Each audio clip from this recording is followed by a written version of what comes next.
More US based ఈ learning platform. మీరు కూడా స్లాట్ బుక్ చేసుకోవాలంటే ఈ నెంబర్కి కాల్ చేయండి. నమస్తే, వెల్కమ్ టు సుమన్ టీవీ. నేను విష్ణు. ప్రస్తుతంతో పాటు Kautilya capital founder and trader Ashok Devanampriya గారు ప్రస్తుతంతో పాటు ఉన్నారు. వారితో మాట్లాడదాం. సార్ నమస్తే. సార్ అశోక్ గారు నమస్కారం సార్. సార్, మార్కెట్లో మంచి బుల్ ర్యాలీ నడుస్తుంది. సెన్సెక్స్ ఏమో 73,000, నిఫ్టీ ఏమో 22,000 క్రాస్ అయిపోయింది. నెక్స్ట్ ఎలక్షన్ హీట్ కూడా స్టార్ట్ అవబోతోంది. జస్ట్ ఇంకా నాకు తెలిసి ఒక కపుల్ ఆఫ్ డేస్లో మేబీ ఎలక్షన్ అనౌన్స్మెంట్ కూడా ఉండబోతోంది. ఎట్లా చూడాలి అంటారు ఇక్కడ నుంచి మార్కెట్ని? అసలు యాక్చువల్గా నాకు ఎలక్షన్ వాజ్ ఎ నీడ్. ఎందుకంటే లాస్ట్ ఇయర్ మార్కెట్ విక్స్ పిచ్చిగా పడిపోయింది. విక్స్ ఆల్మోస్ట్ సింగిల్ డిజిట్ లెవెల్కి వచ్చేసింది ఆల్మోస్ట్. ఇప్పుడు విక్స్ ఆల్మోస్ట్ 15 పైన ఉంది. 6 నెలలు ఆల్మోస్ట్ విక్స్ వచ్చి ఒక 10 to 12 రేంజ్లోనే ఉండేది. మార్కెట్లో ఒక ట్రేడర్కి వొలటాలిటీ కావాలి.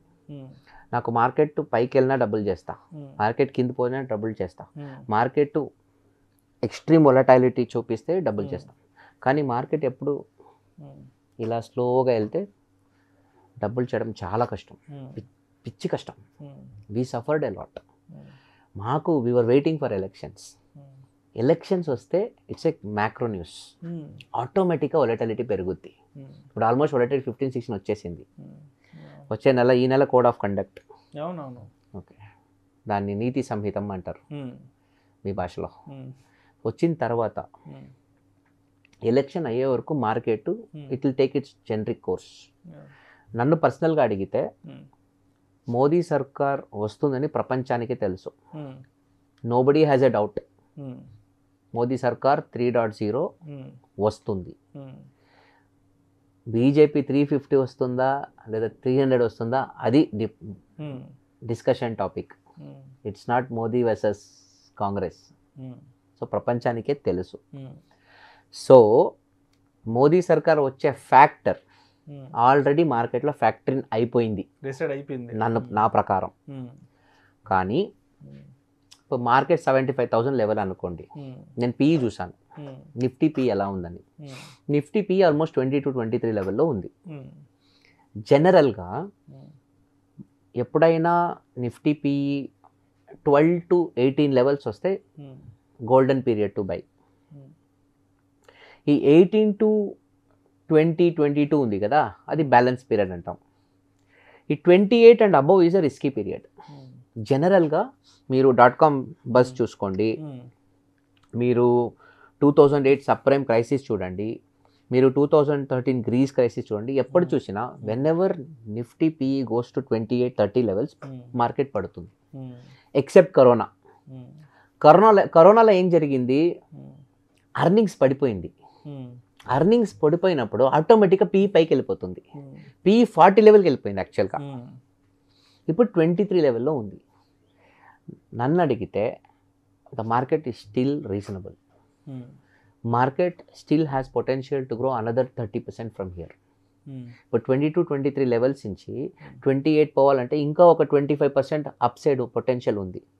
ఆ అప్సైడ్ పొటెన్షియల్ వస్తే పీఈ 28 అవుతుంది. అంటే ఒక పీక్ లెవెల్ అంటాం కదా, అక్కడ వస్తుంది. కానీ ప్రపోర్షనేట్గా అర్నింగ్స్ కూడా పెరిగితే this will always go maintainable. జనాలు అడుగుతున్నారు, అశోక్ నీ ప్రకారం నిఫ్టీ ఎప్పుడు, సెన్సెక్స్ ఎప్పుడు 1 lakh అవుతుంది? నన్ను అడిగితే పర్సనల్గా సెన్సెక్స్ 1 lakh కాదు, సెన్సెక్స్ 10 lakhs అవుతుంది. లాస్ట్ టైం ఎవరు అడిగారు నన్ను, నేను 10 lakhs అని చెప్పాను. They laughed at me. I said it's nonsense. నేను ఒక మాట చెప్పాను, గత 25 సంవత్సరాలలో బీఎస్ఈ సెన్సెక్స్ 15.9% CAGR గ్రోత్ చూపించింది. BSE Sensex showed 15.9% CAGR. అంటే మోర్ దెన్ 20 times చేసింది లాస్ట్ 25 yearsలో. ఇప్పుడించి నెక్స్ట్ 25 years BSE Sensex ఏమైనా అట్లీస్ట్ 12% గ్రోత్ చూపిస్తే 25 yearsలో, పోయిన ఏడాది మనము ఆజాదీ కా అమృత మహోత్సవం అయింది. ఇప్పుడు ఇంక 25 ఏళ్ళ తర్వాత ఆజాదీ కా శతమానోత్సవం వస్తుంది. అప్పట్లో by that time Nifty can easily be 10 lakhs. Mark my words. ఎందుకంటే take India as a country. First trillion మనకి 60 ఏళ్లలో వచ్చింది. 1947లో మనకి ఇండిపెండెన్స్ వస్తే to become a $1 trillion country India దాదాపు 58 సంవత్సరాలు తీసుకునేది. First trillion. సెకండ్ ట్రిలియన్ 9 ఏళ్లలో వచ్చింది.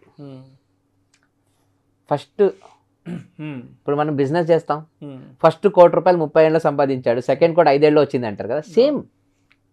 సెకండ్ ట్రిలియన్ 9 ఇయర్స్లో వచ్చింది, థర్డ్ ట్రిలియన్ 5 ఇయర్స్లో వచ్చింది, ఫోర్త్ ట్రిలియన్ మళ్ళీ ఇంకో 5 ఇయర్స్ లోపల వచ్చేసింది.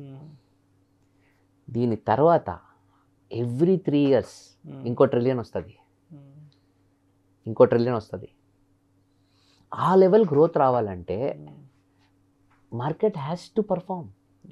ఇఫ్ మోదీ ఎప్పుడు చెప్తారు demography, you know he will say we have the demographic advantage, okay we have the resources in this country. ఒకప్పుడు చెప్పేవాళ్ళు జనసంఖ్య స్ఫోటం, ఎక్కువ జనసంఖ్య ఉంటే దేశానికి మంచిది కాదు. ఈరోజు that has become a boon.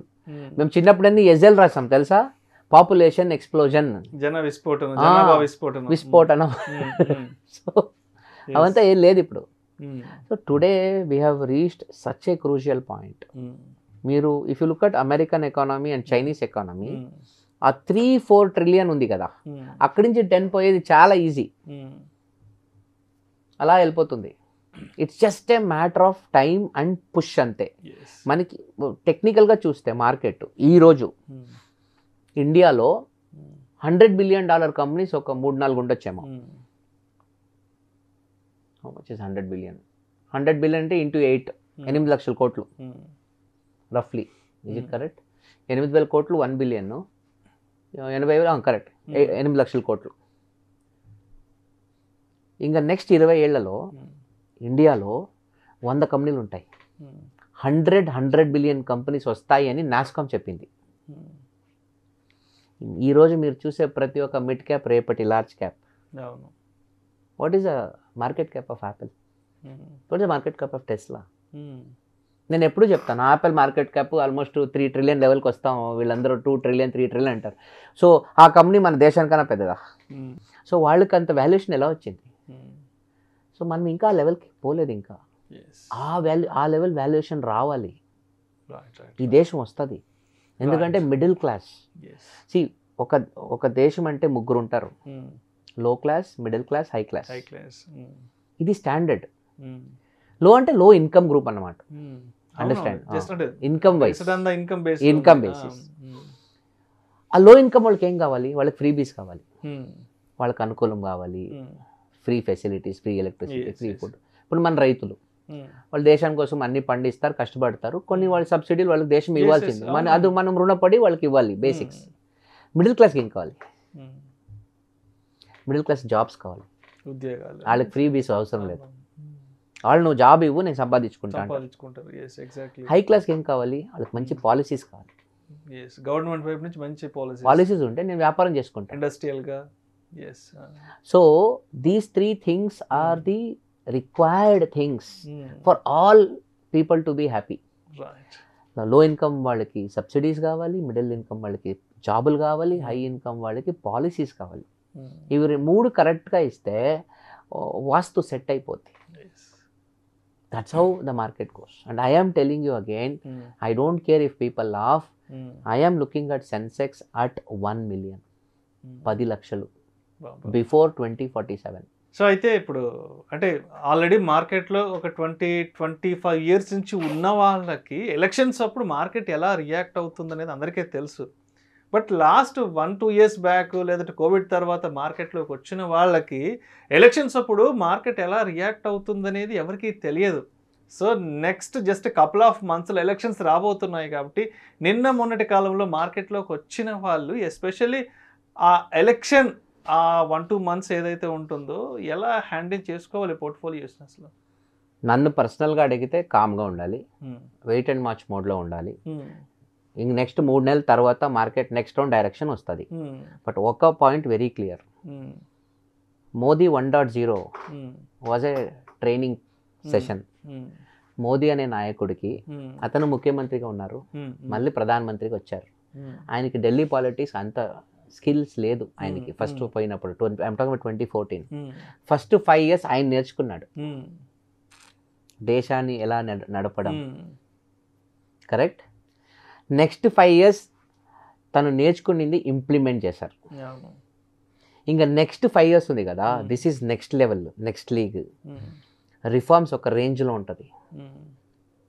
The next reforms that we see from 2024 to 29 will be in the next league. ఎందుకంటే central గవర్నమెంట్కి they have amazing partners today. NDA is very strong. Okay,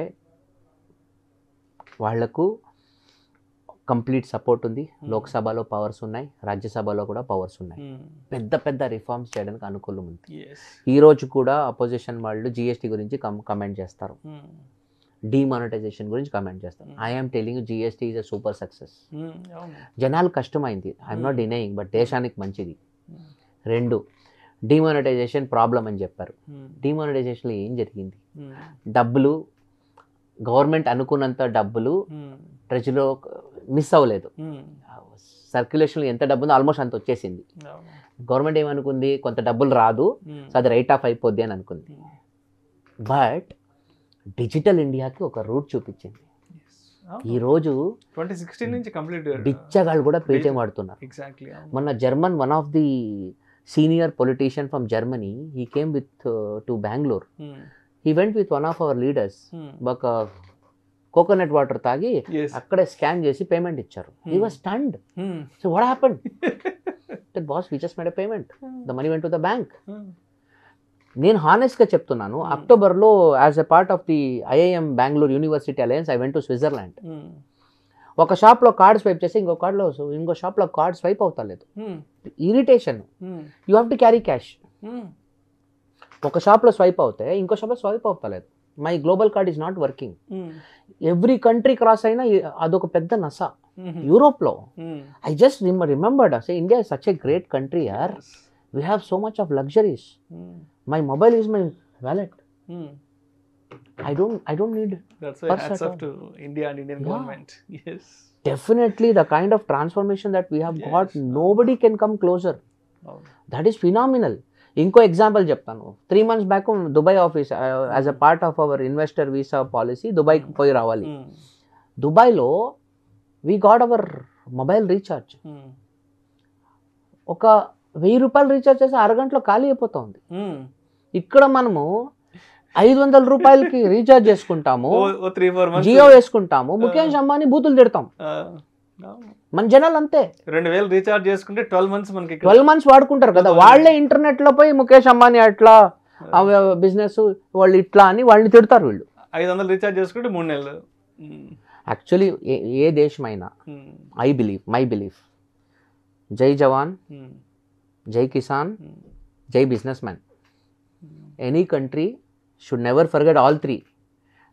The farmer who feeds you, the soldier who protects you, okay, and the businessman who employs you. ఆ ఒక రుణం ఉండాలి మనకి. అంటే ఇక్కడ ఉంటున్నాం కాబట్టి ఈ దేశం విలువ తెలియట్లేదు. ఒక్కసారి బయట దేశంకి వెళ్ళి వెనక్కి తిరిగి చూస్తే ఇక్కడ ఏముంది, ఇక్కడ ఏం మిస్ అవుతున్నాం, అక్కడ ఏం దొరకట్లేదు నా పార్ట్నర్ చెప్పాడు, సార్ ఏంటి సార్ ఇది నాకు నష్టపెడుతుంది ఇది సార్, ఛార్జ్ చేస్తాను సార్, ఒక ఇమేజ్ డౌన్లోడ్ అయితే ఇక్కడ కరెన్సీ ఓవర్ అంటుంది సార్. మన ఊర్లో సినిమాలు డౌన్లోడ్ చేసుకునేవాళ్ళు మొబైల్లో. ఇవన్నీ యోగం. నిజంగా వరల్డ్ లో చాలా చీపెస్ట్ ఇంటర్నెట్ మనకే అవైలబుల్ అవుతుంది. ఇప్పుడు ఇక్కడ ఇరానీ చాయ్ తాగినాం 15 రూపాయలకి మనం. అక్కడ I still remember I went to the city of Saint Gallen university campus. కోపం వస్తుంది. 80 CHF, 80 Swiss francs ఒక కాఫీ, దాదాపు 800 రూపాయలు. Sorry 8 francs, sorry not 80, 8 francs. ఈ దేశం స్వర్గం.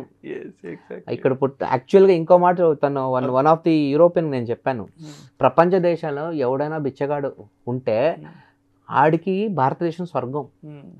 The way the poor are treated in this country, no country in the world will treat.